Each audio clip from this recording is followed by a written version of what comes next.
second. There we go.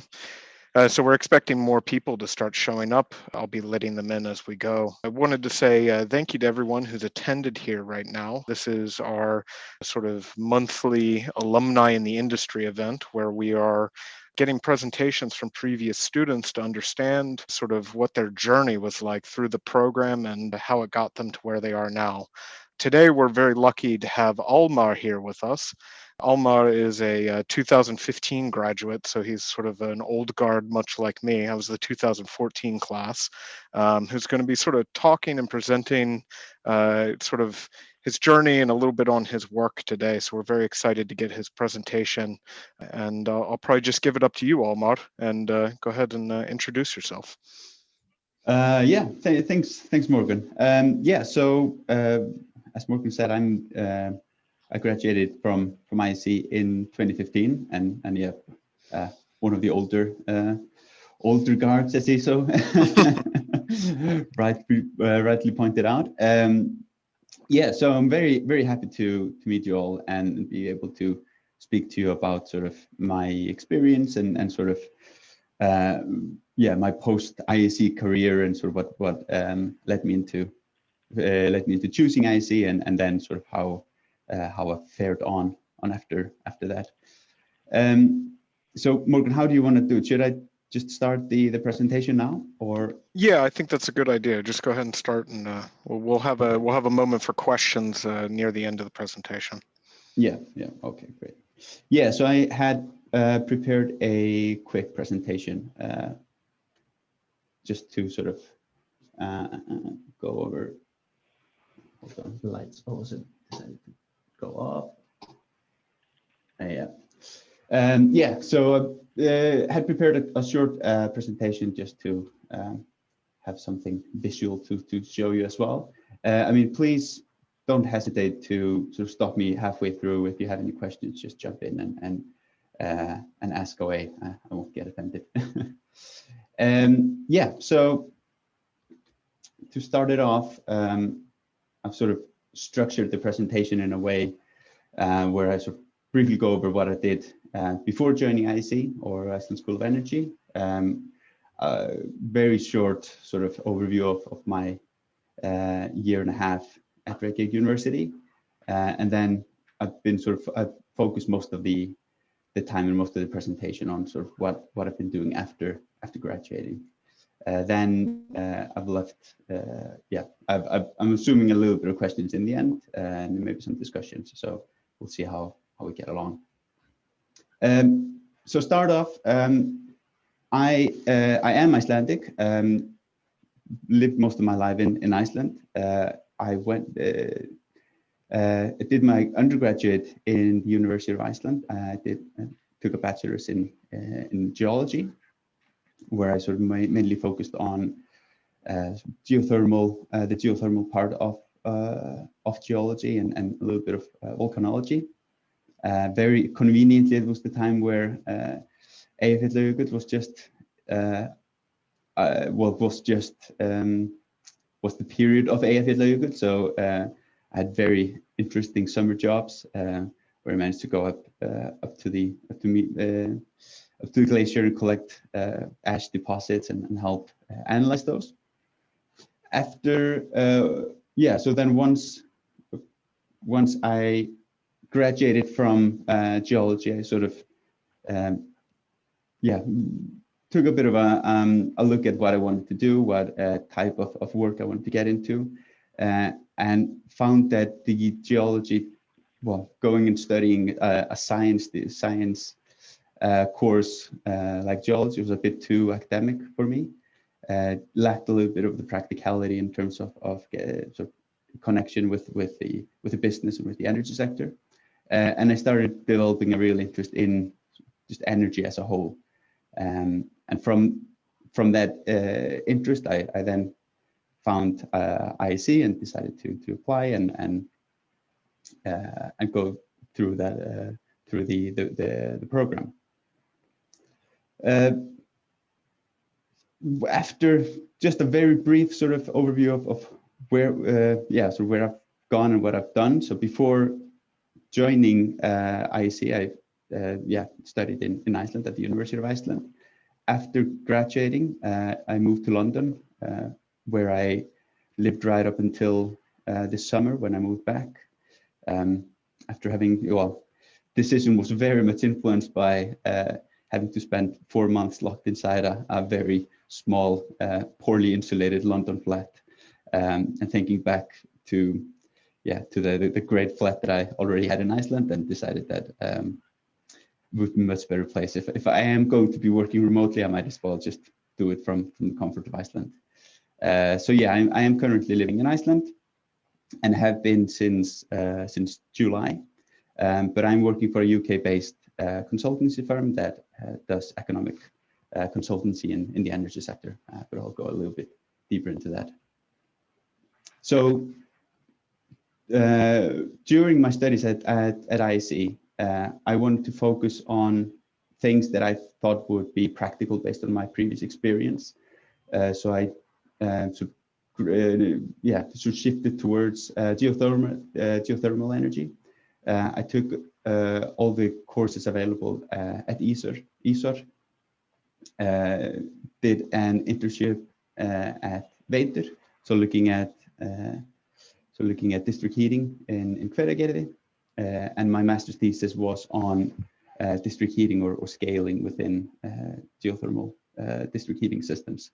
So my sort of overall focus was on geothermal energy, but I also tied that in with more of an maybe practical industry-related subjects. I did energy economics, and I tried focusing quite a bit on sort of energy economics and the business part of energy. Did some energy markets and power engineering courses as well, just to sort of support that more science-based course load at ESR. I was also sort of heavily invested on the social side. Not sure if the student union still exists, but I was the founder and first chairman of the IC student union, which at the time didn't exist. I think my year came in as it was quite a sharp increase in students when my year during my year. So we sort of felt there was a little bit of it lacked sort of formal social framework. Also, as sort of a part-time job alongside my studies, I worked a bit with the program itself. So I organized student meetings or student series where we brought in people from the industry in Iceland. We called Meet the Industry, where we brought in sort of professionals for maybe half an hour or an hour to come in and just give a brief overview of the sector, and then just have a little bit of a chat with the students. After graduating from IC, so I graduated in January 2015. After that, I moved to London in September. So my girlfriend went on, she got accepted to a master's program there. So I followed and decided to try my luck in London. Turns out that London is quite a different beast to Iceland when it comes to the employment market. So it took a bit of time to sort of focus my effort and decide what I really wanted to do, and realizing that the scattergun approach of sending applications doesn't really work. And then after countless amounts of rewrites of my cover letter and CV and so on, I was offered a job as an analyst at an economic consultancy firm called Economic Consulting Associates. So I gotta ask you a question. Question. Yeah.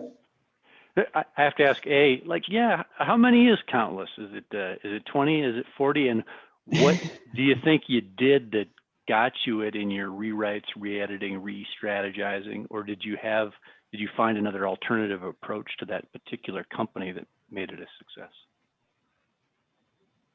Yeah, that's a very good question. So countless rewrites, maybe not, it might have been a little bit of an exaggeration, but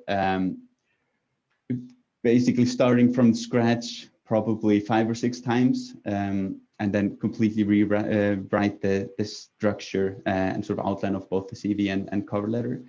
What I found was the most useful was, that might maybe not be the most sustainable advice, but really get invested in the company that I was interested in. So in the end, when I think back, I really only put sort of maximum effort into maybe 2 or 3 companies, out of which ECA or Economic Consulting Associates was one.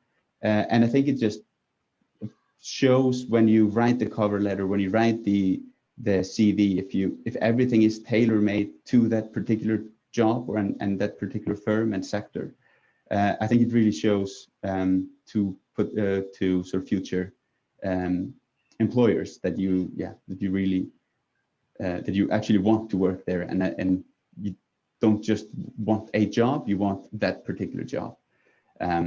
So Cool. yeah, countless might have been a bit of an over-exaggeration, but yeah. Yeah, so finally I found a home at ECA, so they are quite a small consultancy firm in terms of sort of London international standards. So right now it has 27 professional staff. At the time of my hiring, there were only 17, so quite small. But it is a very specialized firm. Well, it's a firm that specializes in sort of economic consultancy in the energy sector. So things like regulatory economics, cost assessments, economic assessments, and sort of and so on. So it's quite specialized in that in the energy and energy markets sector. You'll have to accept that I just stole a couple of our sort of standard slides, so there's a little bit of change in formatting there, but I hope you forgive me for that. So just to give a little bit of an overview of ECA, as I said, it's quite a small firm. It has 26, it says there, so it needs updating. 27 economists working for the firm. Although we all title ourselves as economists, our background is like a lot of us have quite a varied background. So we have people that come from the finance sector, we have engineers, and me that came in with a little bit of a mix between science, a little bit of economics, and tiny bit of engineering. But yeah, it has been operating for over 20 years, and has quite a large international fingerprint. We work a lot in Southeast Asia, in the Pacific, and Sub-Saharan Africa. We also do quite a lot of work in Europe, both in Eastern Europe and the Balkans, and also in the UK, or in GB and Ireland. These are our main sort of service areas. So we do economic regulation, which is mainly aimed at advising regulators on sort of regulated markets. So in markets where you have, for example, a national utility, or where you need the regulator to be quite firm in terms of determining allowed revenues for transmission distribution networks of electricity and so on. We've also done quite a bit of energy market design, so both in terms of designing wholesale markets, but also capacity markets, forward markets, and so on. And then this is mainly where we would advise private clients. So we would do, we've done quite a lot of due diligence for private investors looking to build power plants in a particular market, and then we do price forecasting.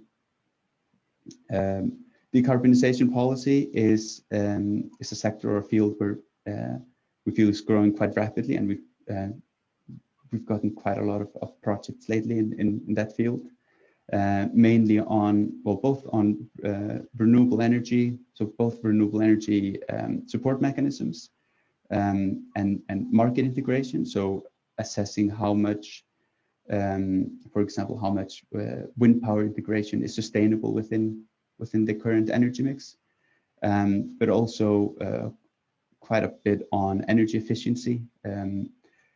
So both energy efficiency in buildings, but as a whole in terms of designing frameworks and policies aimed at improving energy efficiencies. And then investment planning, which is also quite a big chunk of our work, where we do, they're called least cost investment plans. So that's where you look at a country as a whole, either a country or a grid, whether it's an interconnected grid or an isolated grid, and you project both demand growth into the future. Well, you project the demand growth, but also take a look at how supply will change over the years, and whether there are any significant capacity gaps. Whether we can identify any specific capacity gaps, and then how we plug those gaps, whether through a sort of national investment plan or whether a private entity would be, well, whether private investment would be encouraged into the energy sector. So a little bit about my role and where I come in to this company. So I was hired in 2016, so that means that I have just over 5 years experience. I'm now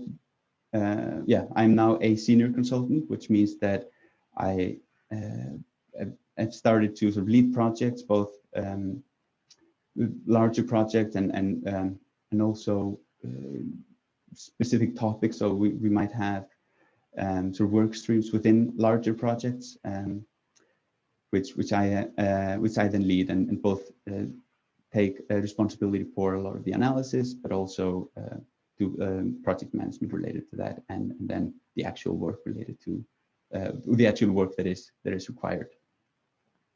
I have mainly been working in the electricity sector and in energy as a whole. So I've been doing renewable energy frameworks and support mechanisms. So for example, I have worked on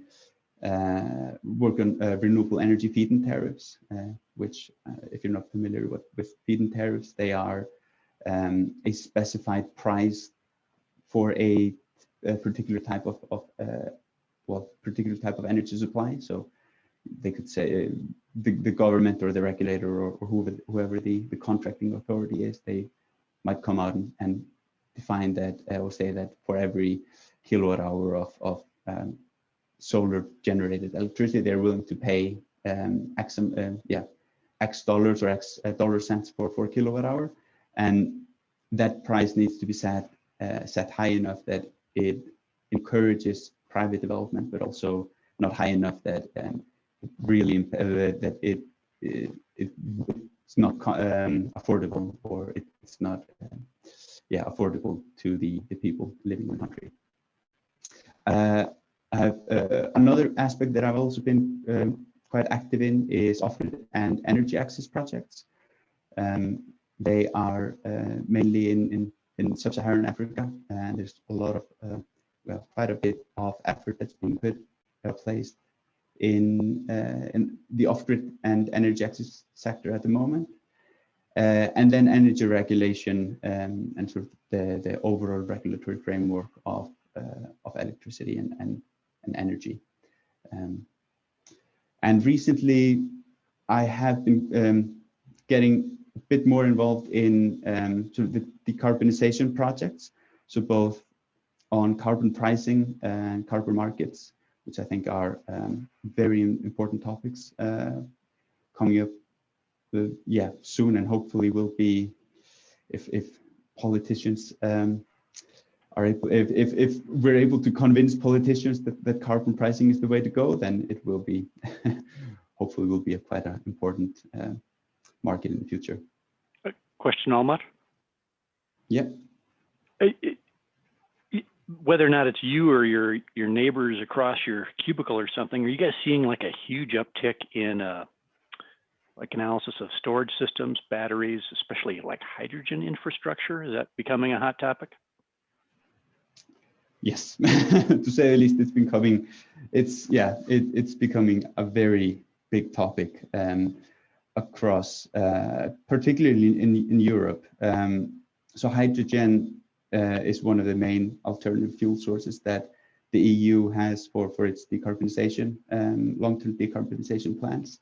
So both the EBRD, so the European Bank for Reconstruction and Development, and the World Bank and sort of the large donor institutions, they're pulling quite a lot of money into sort of estimations of energy storage needs, and now also tying in with sort of global politics, they also see hydrogen as a good alternative to replace Europe's dependency on Russian gas. But yeah, energy storage and batteries are also a huge thing in sort of the European energy market discussion. But yeah, that's something that we could talk on for days probably. And then at the bottom, I just provide sort of a very quick sort of summary and sort of overview of the type of projects that I've been doing. Energy access and other I've placed there is sort of the main bulk of my project work, but carbon markets and cost assessments are also quite I've been quite active in that sector, and cost, so the COSS, that stands for cost of service, cost of service study. So that is essentially determining what would be the appropriate allowed revenues for a utility or a company working within or operating under a regulated framework. So what it would be the regulator coming in and sort of determining how much a regulated entity should be allowed to charge and how it should charge that across its different customer categories. I've also, as you can see by the graph, by the sort of geographic distribution, I've done quite a lot of work in Africa, or in sub-Saharan Africa mainly, and that's where a lot of the energy access work comes from. I decided to give you a bit more detailed sort of overview of maybe maybe my most exciting projects in terms of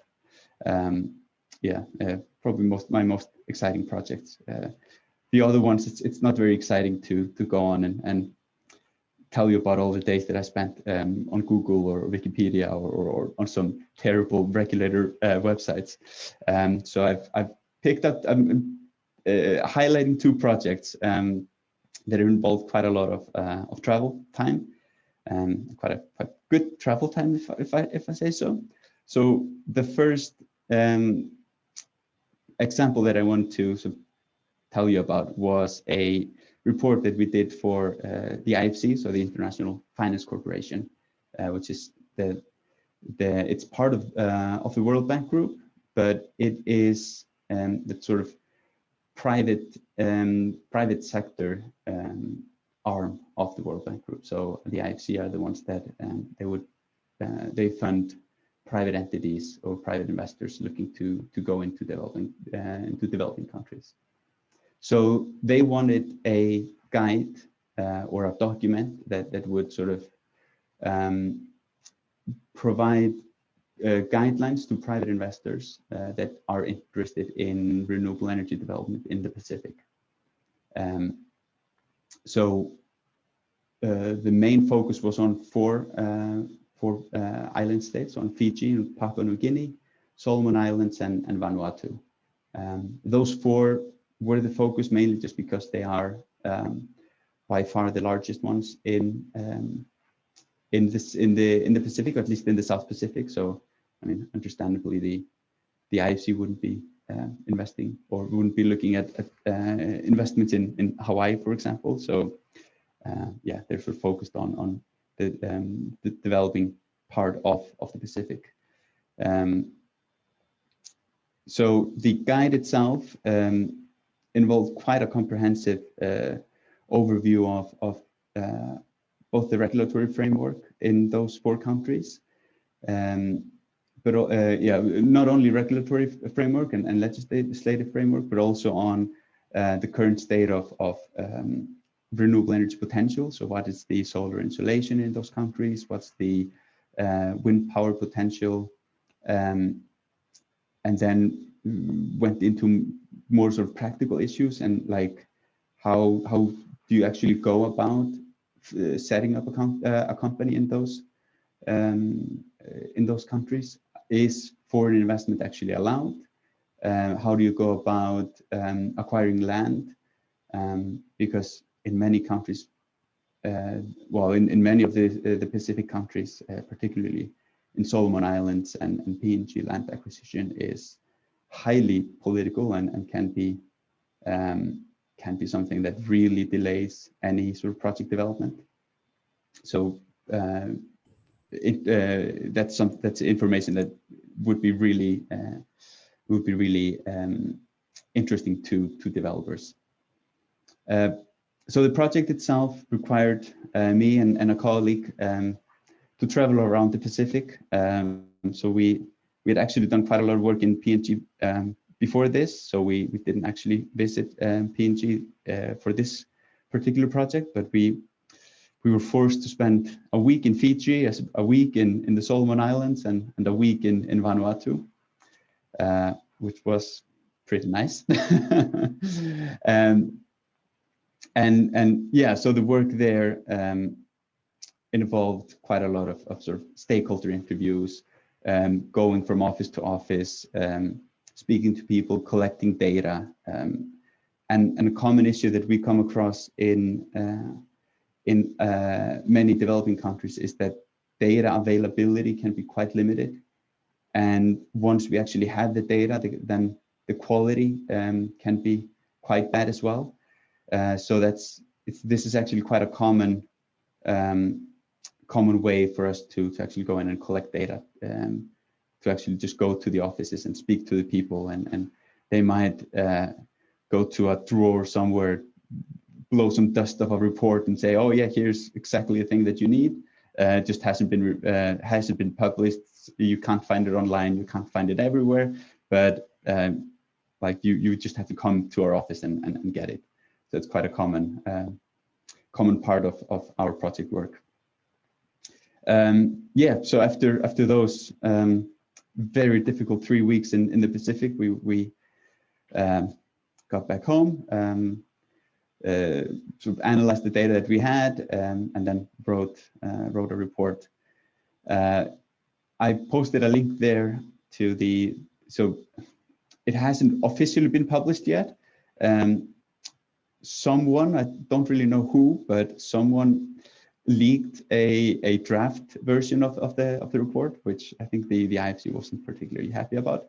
But you can find it online if you're really interested in seeing or reading about how how best to invest in the Pacific. But I've been told that an official published version, updated 2021 version is due within the next couple of months. So stay tuned.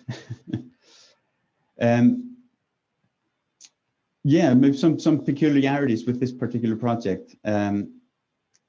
The photo there on the left, it's from an island, or it's from a hotel resort in Vanuatu.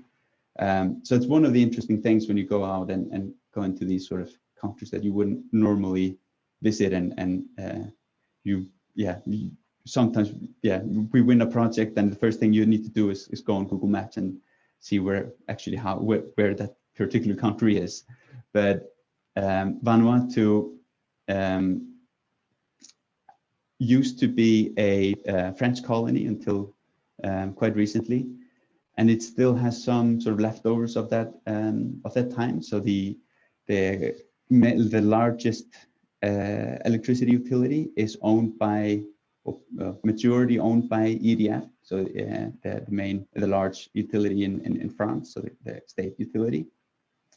And for some reason, they have decided that they've decided to take a really firm stance on electricity in Vanuatu. So the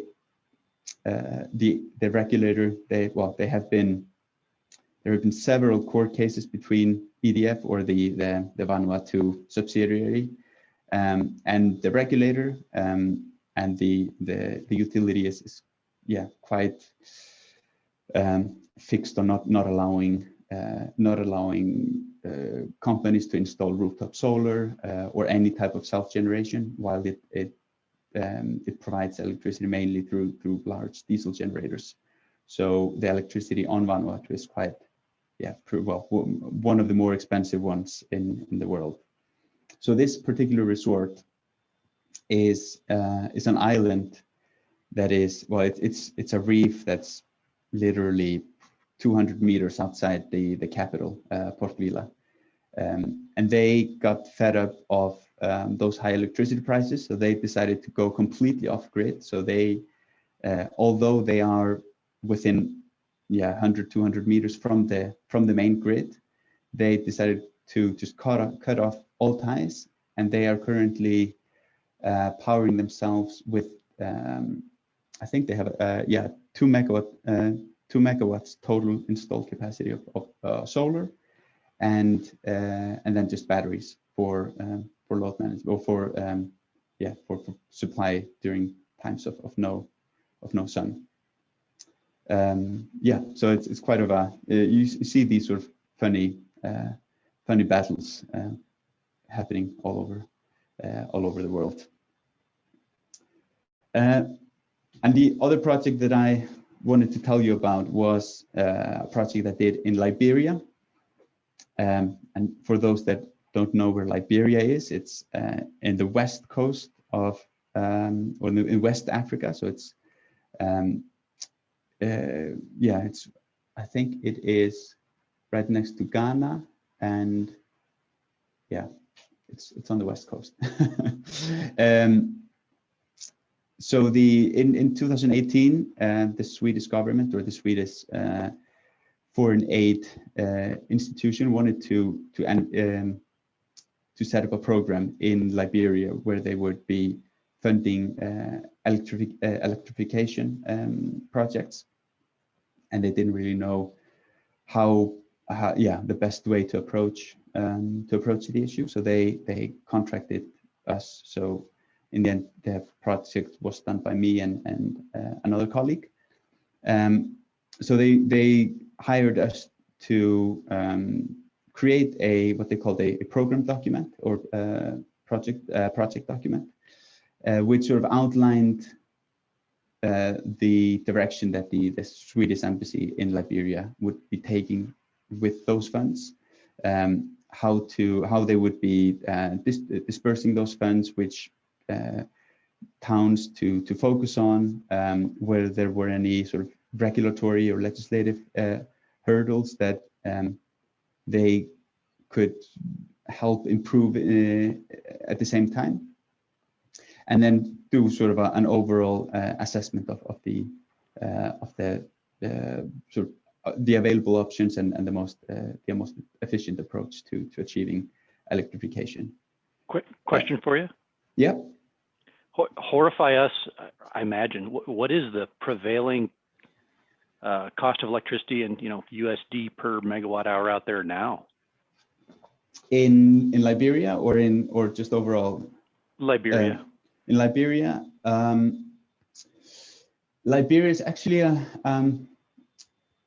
it's a bit, it's not, maybe not representative of most developing countries because it has a really large rubber industry. So both Bridgestone and I think Bridgestone has a big share of its rubber comes from rubber plantations in Liberia, and they act as a bit of a sort of anchor customer for the utility, the Liberian utility, and they also benefit from a rather large hydropower plant called Mount Coffee that was built quite a while ago, that allows it to that sort of because it was built such a long time ago, it's mostly depreciated now. So the cost itself, the costs aren't really high, but they're still, I mean, double the price that you would see in Europe, double or triple that. And I even, so during this particular project, so the Swedish campus was mainly interested in the southeast of Liberia. And currently the little electricity that is being supplied there is you can see it by the photo in the middle. It's very basic, and it's usually, the way it's set up is someone in the town buys a diesel generator, and then he doesn't charge people for there's no metering of the energy used, but what they do is they have a wire that is I don't remember how the current the capacity of that particular wire, but it's they basically just connect wires to people's homes, and if people try to connect connect too many light bulbs or too many appliances, basically that entire wire just burns, sort of fries, and they're left without energy. And there in those towns where you have that situation, you would see people buying. I did some sort of very sort of crude back of the envelope calculations based on the energy that we're using, and they are paying roughly between $1 and $3 per kilowatt hour. And that is exactly, and that's most of these people, the only energy they use is for maybe 2 or 3 light bulbs, which they just turn on during nights, mainly because of safety, because a house with a lit up light bulb is less likely to be robbed. So for them, it's a safety issue. But then you might get one person that owns a TV and then opens up a bar, so they might either buy their own diesel generators to keep the beers cold and the TV on, but it's just usually the consumption is mainly aimed at light bulbs, the occasional refrigerators, and then radios and charging mobile phones. So the energy supply there is quite it needs a lot of investment and a lot of improvements. So I wanted to, on the photos there, I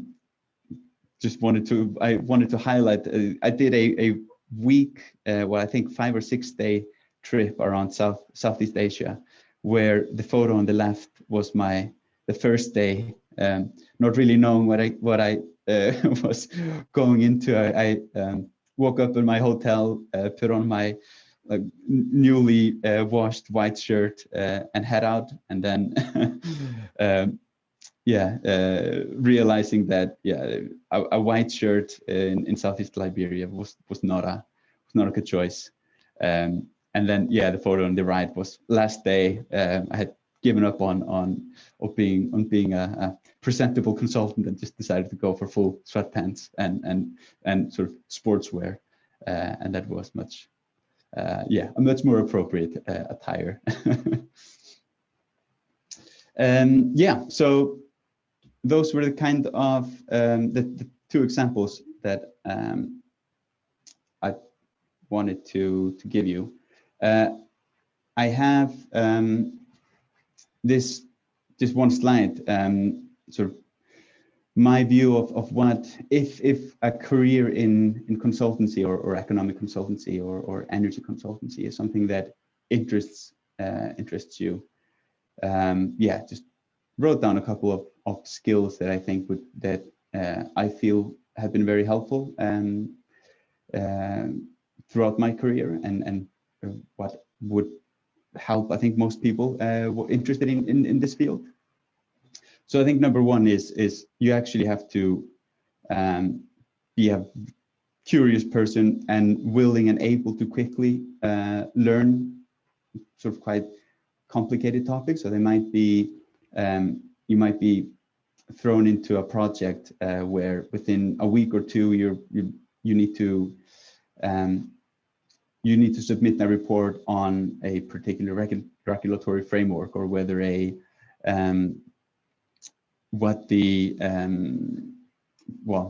take for example whether a hydrogen or biogas the supply of hydrogen and biogas in Moldova is enough to offset future Russian gas imports. So you need to be able to come into a project and really pick up on quite a lot of things in a short period of time, and then sort of be able to condense that into a sort of semi-intelligent, legible report or a PowerPoint presentation. Another skill, I think, well, maybe not a skill, but I mean, you obviously need to be quite interested in the subject, and I think that just goes for all careers. I mean, at least that's my take on it. If you're not interested in what you're doing, then why are you actually doing it? Unless they pay you really, really well. But yeah, I think my personal view is I would rather be working on something that I like rather than get paid loads of money for it. The best thing is if you can combine both, being paid well and be interested in the project. Another ones are and then a couple of skills may be related more to your work. So at ECA at least, and my experience and the experience of other people that I've spoken to is there's usually a lot of things going on. You might have 2 or 3 different projects going on at the same time. You need to be able to shift from one project to the next within a day or within a couple of hours. So you need to be really organized. You need to be able to work under pressure and deliver under pressure, because one thing is just doing the work and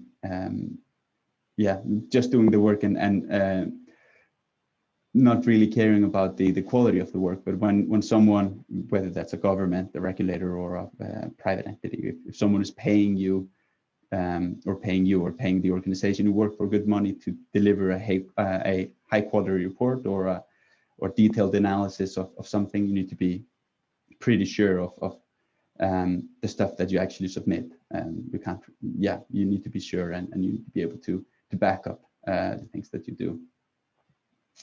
And then a couple of things that looking back, what I think ISC well, the key takeaways of the things that IC gave me in terms of setting me up for my current career. I really appreciate it. I mean, I think it hasn't changed, or I hope it hasn't changed all that much since I left. But I was given a lot of freedom in terms of which courses I took, and the direction that my studies went through. The direction of my studies, and that allowed me to take quite a wide range of different courses that ranged from, as I said earlier, from economics to a bit more geothermal science to a little bit of engineering. I think all having a mix and such a wide mix of courses has helped me quite a lot in my career, in my consultancy career, because it allows me to sort of have a basic understanding of quite a range of disciplines, which I then can build up in my and have built on in my career. Another one that I think is maybe more down to specific professors rather than the school itself, but the ability to not get too bogged down into specific details or specific things related to the study. So usually I was sort of encouraged to take a step back, look at the issue that I was looking at, and how that then relates to either whether that be the energy market as a whole, how that then relates to other people or sort of other stakeholders related to the issue, to the problem that I was trying to solve. And that has really helped me in my studies. And then that sort of sound analytical and academic background in terms of the skills and skills of doing the work and presenting, doing the work and then putting it together to form a sort of a good deliverable, something that someone would be happy to have me do for them. So yeah, that's the quick sort of overview that I had. Yep. Thank you for the presentation, Almar. That was extremely interesting. It's just interesting to see where you are after 5 years of being in this position, having come through the program. So we'll probably, like you got the slide here, open up for questions now. But perhaps I can take the first one. It kind of goes into your pivot. So, you were a geologist and you later pivot into being an economic consultant. You want to actually be the first geologist from the program who's done exactly that. A lot of times people use graduate school to sort of retool where their career is going to go. But for you, what do you think it was? Was it sort of market demand for what types of jobs were available? Was it an interest that grew while you took the energy economics courses? What was it? Yeah, thanks, Morgan. I mean, it's a good question, and I think that's, as you say, I mean, yeah, graduate school it's great for almost reinventing your future career path. I mean, because it doesn't have to be it doesn't have to be set in stone as soon as you submit an application. For me, what attracted me and what I found during my studies was once I was given the freedom to go on and choose, basically choose the type of courses that I wanted to, I realized that I just wanted to get as much, I wanted to get touch upon as many things and as many topics and as many courses as I could. And then I realized that actually goes really, like, that leads very well into consulting, where you need to have a broad understanding of not just the very detailed topic that you're advising on, but also how that then relates into the technical side or the economic side.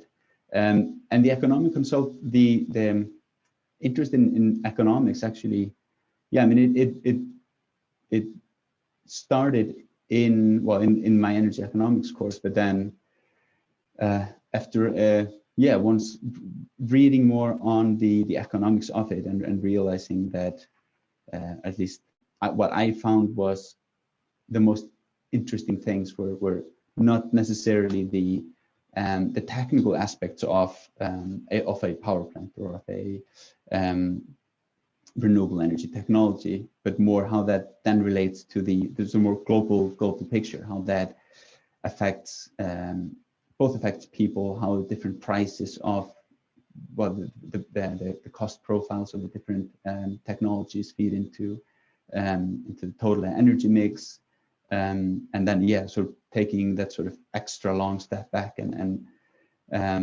thinking about the whole picture. And yeah, I mean, I sometimes say that I managed to speak my way into an economics job, but I think during those 5 years, well, I mean, during the first, and I think that's probably true for every job, but during the first 6 months of working, I probably learned more than my previous, I don't know how many, 4.5 years of university studies. Great. Thanks for that. I think we can all agree we feel very bad for you having to spend 3 weeks down in the Pacific Islands. That's the other one there. Those look like some pretty interesting trips, to say the least. But now maybe we'll open it up to the audience here. If they have any questions, we'd like to ask, if you're going to ask a question, just because I think it makes it a lot more fun, is if you turn on your camera, maybe introduce yourself and ask away. So if you maybe use the little raise hand function, I can unmute you. Anyone here? Apparently you... I don't know how to raise my hand here, but there we go. Hi, Lucas. Hello, hi. So hi, Almar. Thank you for your presentation. My name is Lucas. I'm a student from Ontario, Canada. And as somebody who's recently completed the Green program through the Iceland School of Energy, my question to you is, what advice would you have for somebody young as myself who's looking to work internationally within the sector? And maybe what are some things you would have done differently to prepare for that? Okay, I mean, that's a very good question. I think in terms of I think it's almost two-stepped. I think first realize, I would say it's best to sort of focus on which, not necessarily which sector, but what kind of job it is that you're interested in, because within that sort of international within that international field, you have a wide range of types of jobs. So you might have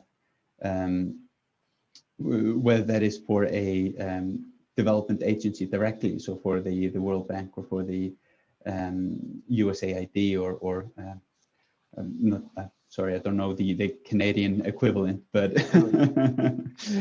so whether that is for the sort of the aid sector, or if you want to go into more international consultant work, as soon as you sort of realize which part of the equation you want to be at, it would be identify the companies that the leading companies, and try to find your own niche in where your interests lie. So what if there is a particular part of the whether you want to go into like the nitty-gritty, really specialized consultancy, or if you're more interested in the overall picture, and then work onwards from there. So map out the type of the companies that are available, and if you can get in contact with them, try to or attend online webinars and so on. So I think that looking back for me, I think that's probably where I well, coming from Iceland, where some of you might know, but it's quite a different approach here. It's very much smaller. Everyone knows each other. You get most of your jobs through people you know.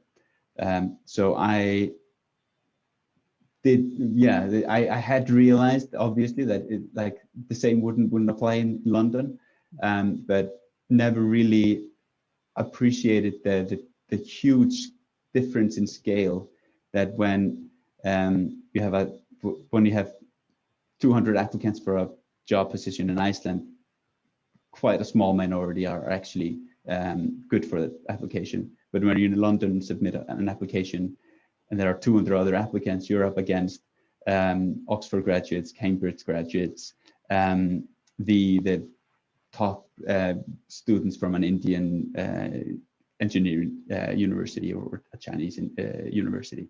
So yeah, the scale is quite different, and yeah. Thank you very much. Appreciate it. Almar, it's kind of a follow-up to that. I mean, you mentioned how important sort of networking is in Iceland. You know, it's the people you know. I mean, there has to be sort of a taste of that in London, even if the scale is so much larger, correct? Yeah, no, I mean, I think that there definitely is. It is much difficult, I think, to get into to build a meaningful network, especially as a student in London or as a recent graduate, just because of the sheer number of graduates. And I mean, there you also, at least coming from a university in Iceland or from ISE, you might not have the you've missed the opportunity of building a network from UK-based schools or from schools in that particular country. So you're coming in at a bit of a disadvantage there, but I think the disadvantage you get there is I mean, you make that up from the that sort of industry connection and already having had the opportunity to work with a company through an internship here or already having a connection or a network. Great. Do we have any other questions here? Hi, Almar. I have a question. So I'm Corey. I'm a first-year student in the ISE program right now, and it was interesting hearing your travel stories while you were working with ECA. And I was wondering, pre-coronavirus, how much of the year did you spend traveling versus working in the office or at home, the reports and data analysis? Yeah, thanks, Corey. It's so yeah, obviously everything is now pre and post COVID, but pre-COVID, I mean, it would depend quite a bit on the project that I would be working on. So some projects, usually the way the project schedule is set up is once we win a project or once we were awarded a contract, there's usually a kickoff call where we go and meet the client and talk to them about, maybe get information that might have been too sensitive to be published in the terms of reference, and then start the data collection. Usually those meetings happened in person, so they would have required a flight or a visit to a particular country. Depending on where that country is, sometimes that is let's say 2-day visit, or that might have been a full week in the country, where we start off with a kickoff call, but then we actually bundle that up with some of the data collection activities. Then usually we would have sort of a midway point, either a large deliverable or a model or something that we would have to present to the client. Usually that would be in country as well. And then the final deliverable or the presentation of the final deliverable would be in country as well. And that is usually, well, depending on the countries, but when we've been working in developing countries, that is usually tied in with maybe a week or two of training or capacity building. So all in all, I mean, I have gone a year when I've been traveling maybe 30-40% of my time, but I've also had years when I only did a couple of visits over the year. So it depends quite a bit on the type of project, but and seniority as well. Awesome, thanks for sharing. All right, any other questions here? Yeah, I had a question. I was going to say, if I'm remembering the map that you showed at the beginning earlier correctly, it looked like Brazil was the only country that ECA had done any work with in South America. And I was just curious if y'all had any intentions of expanding into that region, or I guess the opposite of that, or the flip side of that question is, what barriers are present in South American countries that have stopped ECA from pursuing any work in the region? Yeah, thanks, Jackson. That's a very very good question. So I think the main barrier is language barrier. So obviously you have Portuguese in Brazil and then Spanish across the other South American and Latin American countries. So that's barrier number one. I mean, we do have we associate with Portuguese speaking consultants. So that's how we did the project in Brazil. And we do have some Spanish speaking consultants at ECA that could have done that could do projects in South America. But once you've gone past the language barrier, you have the issue of competition, where you face really strong competition from US-based firms.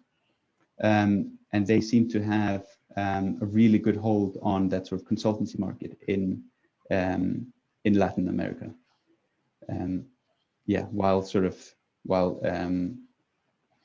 we have been more focused on Sub-Saharan and Southeast Asia project in the past. Great, thank you. So any other questions from the crowd here? I think we're getting pretty close to the end here. So if maybe we have time for one more question. All right, I think that's, we'll take that as a sign then. So maybe we can give a virtual round of applause to Almar for his excellent presentation today. I think it was really interesting to see your journey through the program and onward into this very interesting career that you're working in now. So I know that if anybody has any questions for Almar, they are more than welcome to reach out. If I remember correctly, so you maybe have some contact information in your slides if they would like to get a hold of you. Yep, that's correct. I even had a couple of, well, in case we wouldn't have any questions, I added a couple of sort of discussion topics that we could touch upon, but the end slide it has my contact information. And yeah, maybe best if you could just share it or however it is you feel is best. Yeah, perfect. Well, sorry for cutting you off early before you you finished your final slides then. We'll let you have a nice afternoon enjoying these earthquakes and potential eruption over here in Iceland. So I think maybe we'll just conclude the talk again, and like to say thank you again for this, and thank the audience for joining us today. I think it's been a really interesting talk. So thank you again, and hope everyone has a really nice day, morning, or evening, depending on where they are. So thanks again. Thank you all. Thanks all. Almar. Thank you.